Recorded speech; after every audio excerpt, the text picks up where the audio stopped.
बुरा ना मानना, किसी को बुरा लगे।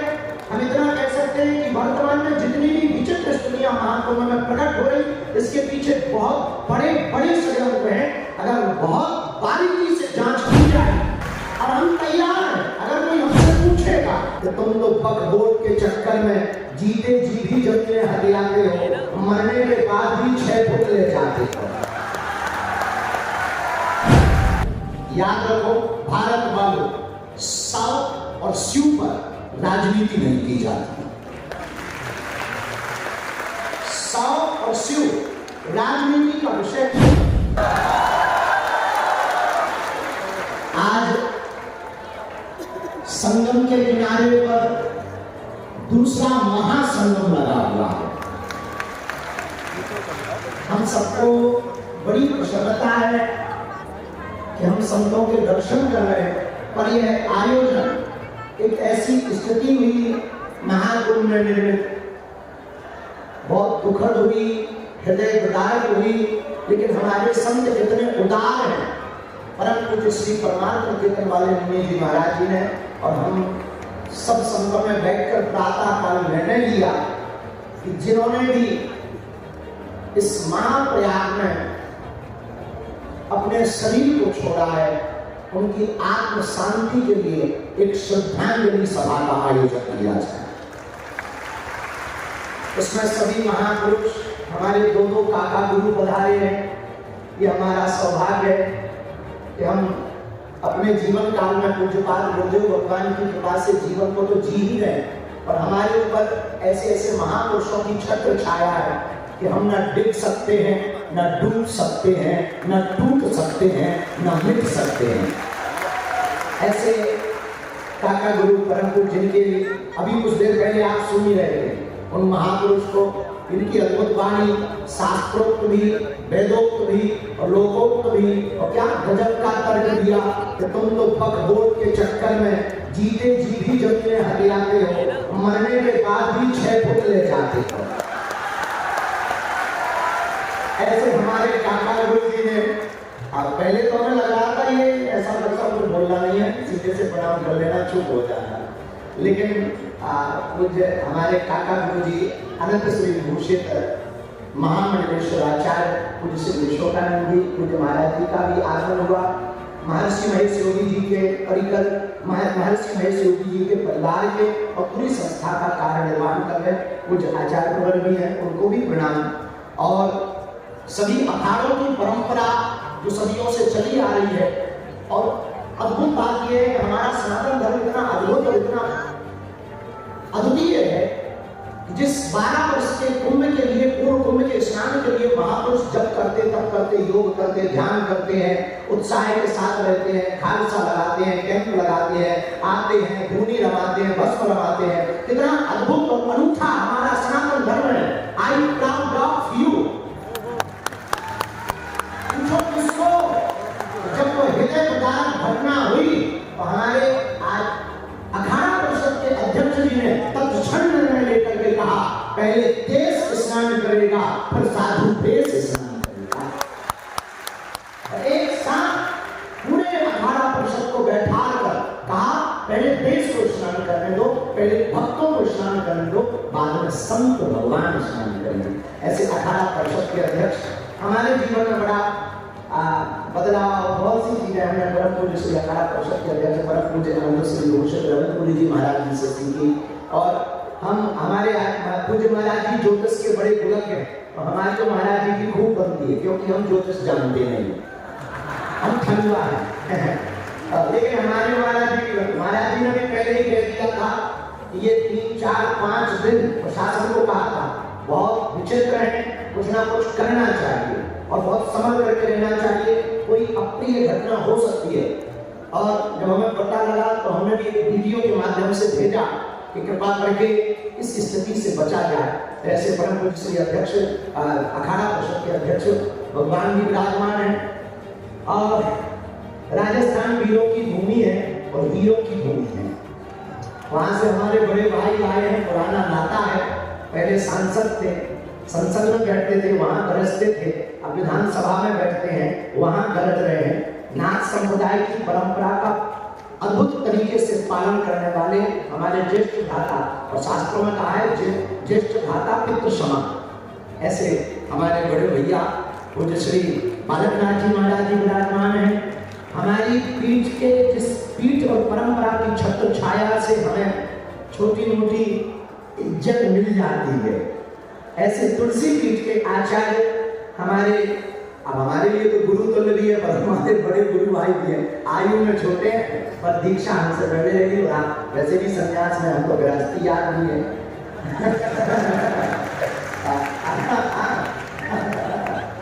आज बल्कि महाराज जी गए थे तुम्हारा कान फड़वा रहे, हमने आप बाहर में गए, आप बाबा बनाना ही है तो कान का फड़वाना ही बना दो।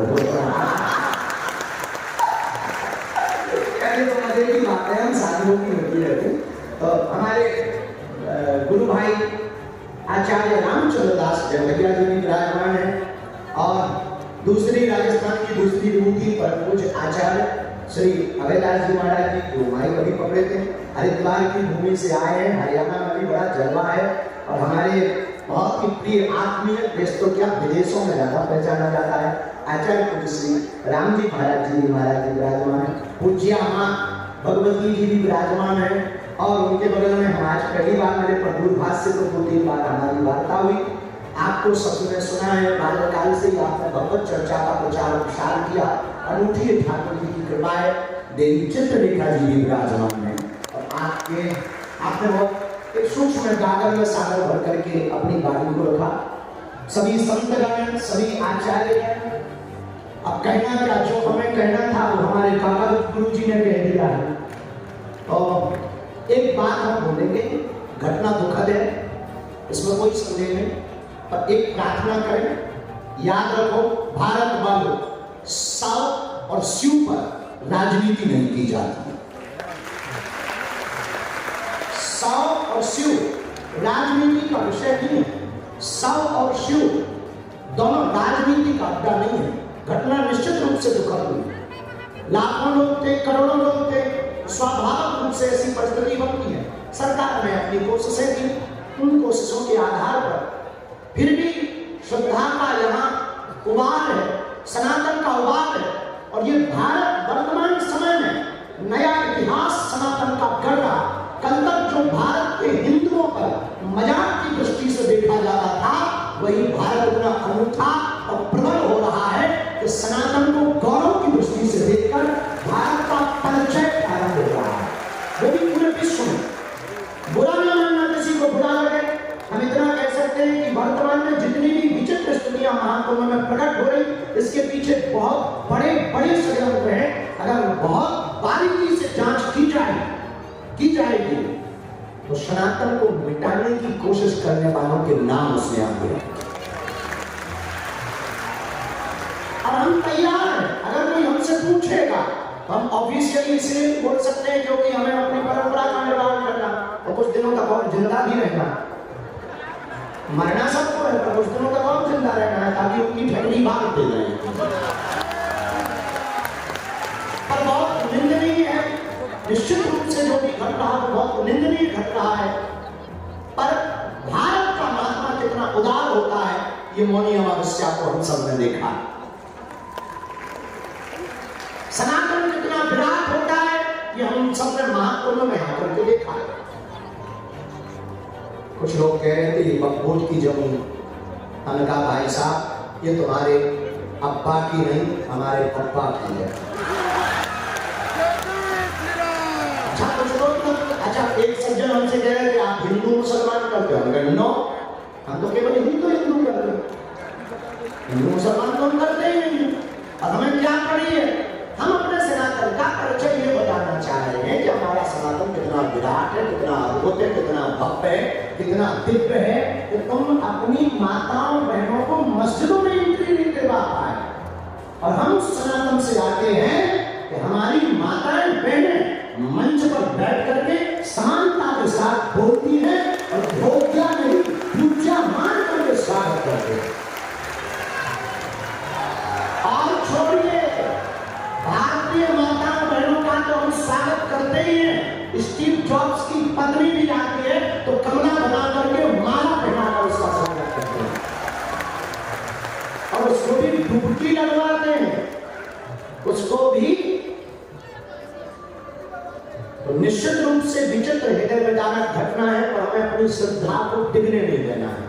बहुत से हिंदुओं के अंदर एक खोट है। अभी आज हम कमेंट पढ़ रहे थे, हमको बहुत लोगों ने फोन भी किया, कुछ हमारे मित्र हैं कम्युनिस्ट बुद्धि के, वो हमसे जुड़े हुए हैं और हमें फोन लगा के कह रहे थे अब बाबा क्या करोगे, पर्ची खोलोगे?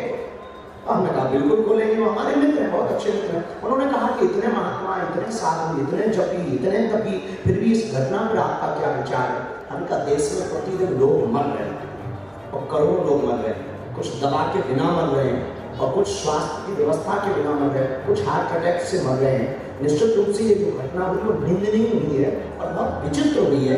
पर एक बात बोले, ये महाप्रयाग है, मृत्यु सबकी आनी है, एक दिन मरना सबको है। पर कोई गंगा के किनारे मरेगा तो वो मरेगा नहीं, मोक्ष पाएगा। यहाँ मरे नहीं है कोई।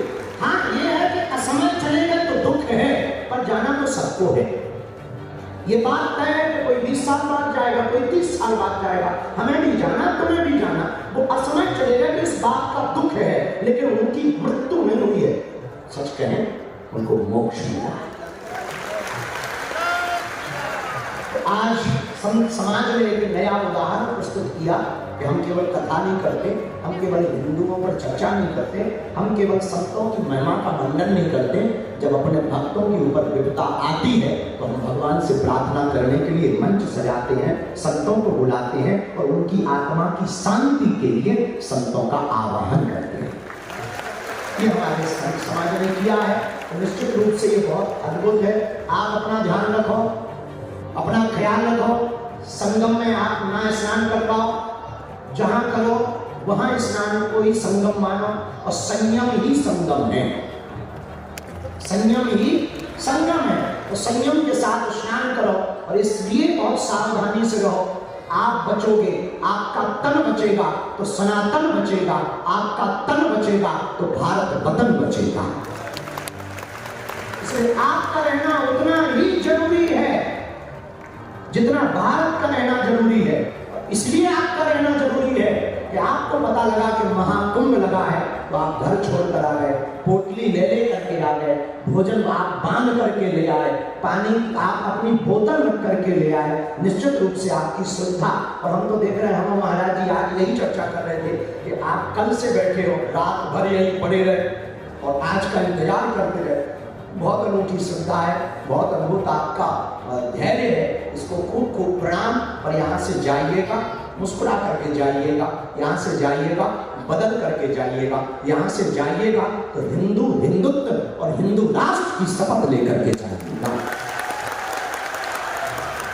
ज्यादा बोलने की आवश्यकता नहीं। बाकी हमारे काका गुरु जी ने सत्संगों में बोला और हमारे बड़े भैया पूज्य श्री वल्लभनाथ जी महाराज ने बहुत स्पष्ट रूप से बोला। उन्होंने सभी विषयों पर प्रकाश डाला। इसमें बहुत बड़ी राजनीति है, उस पर बारीक चूंकि कमेटी गठित भी हो गई है, जांच कमेटी भी गठित हुई है और बहुत बहुत साधुवाद हम संपूर्ण संतों को करें ताली बजाकर, जिन्होंने कल मौनी अमावस्या पर कृपा की है। 18 परिषद के कर्मपूज्य महाराज जी आज यहाँ पधारे विराजमान हैं, उन्होंने कृपा की और एक नई व्यवस्था के साथ हम सब आगे बढ़े। दूसरी बात, घर जब जाएं ये बात लेकर के दिमाग में ना जाएं कि अव्यवस्था थी, ये बात दिमाग में लेके जाएं कि आस्था बहुत अद्भुत थी। क्योंकि व्यवस्था तो 5 स्टार होटल में मिलती है, प्रयागराज में तो आस्था मिलती है। तो व्यवस्था भी प्रशासन की जितनी हो सकती उन्होंने की। हम लोग बहुत सहमत हैं और तत्क्षण 15 मिनट में इतनी भगदड़ को कंट्रोल करना, तुरंत व्यवस्था को सुचारू रूप से संचालित रखना और बहुत जल्दी घायलों को, चोटिल लोगों को अस्पताल तक पहुंचाना, ये प्रशंसनीय है, इसमें कोई संदेह नहीं। तो सरकार को, इस प्रदेश के मुख्यमंत्री जी को, देश के प्रधानमंत्री जी को और जो भी यहाँ सेवा में लगे प्रत्यक्ष अप्रत्यक्ष, हम यहाँ से बहुत धन्यवाद देते हैं, आप सबको साधुवाद देते हैं। देर ना करें, सूर्य ढल रहा है, मन उमड़ रहा है, फिर भी तन कह रहा है लाख पहनो तुम हमारे जैसे कपड़े या जेवर, पर कहां से लाओगे हिंदुओं सा तेवर। इसी मीठी मुस्कान के साथ संत भगवान जाएंगे। हम अभी रुकेंगे क्योंकि अभी महाराज जी ने घोषणा की है, तो पर्चा बाकी है, चर्चा बाकी है, अर्जी बाकी है, इसकी मर्जी बाकी है। मुस्कुराते हुए आप बैठे रहे, संत भगवानों को जाना है, उनको विदा लेनी है। आप लोग जोरदार ताली बजा करके संतों को प्रणाम करेंगे।